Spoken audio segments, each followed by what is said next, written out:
Now let's talk about a tricky part, and students are already confused about that. We'll just remind it to you. This is called responsibility accounting.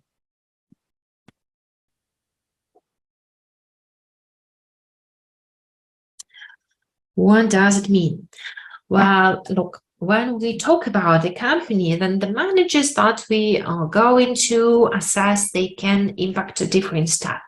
And it is likely that we are going to assess the performance of a production officer by the production results, and let's say marketing officer by their sales ability, and so on. But when we talk about divisions, there can be some managers that cannot impact everything. Like, let's say there's going to be like a CEO, like a general director, and it may as well be that this division only produces something and they do not talk to the clients, they do not charge prices, and as such they cannot impact revenue. And if we start assessing their performance based on profit, they're like, I cannot impact revenue. It's head office who made those agreements. Why would I be punished for that? Maybe they should have charged higher prices. So what can we assess them for?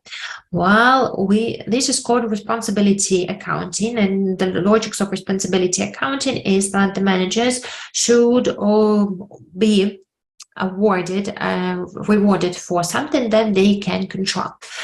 And sometimes our center can control only costs.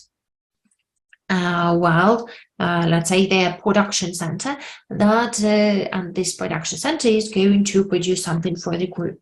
And in this case, we are going to account them for their cost, like let's say cost of sales, let's say variances, and variances, I mean this normal production variances such as labor rate, labor efficiency, material usage, and so on variances.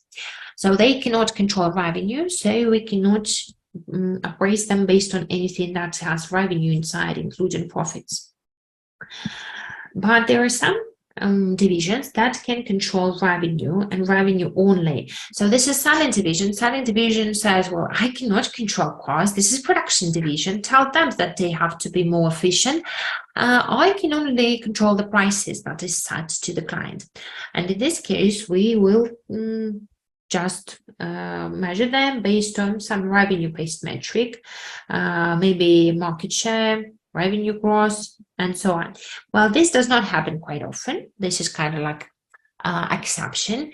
What is more likely to happen is that some division is going to be profit center.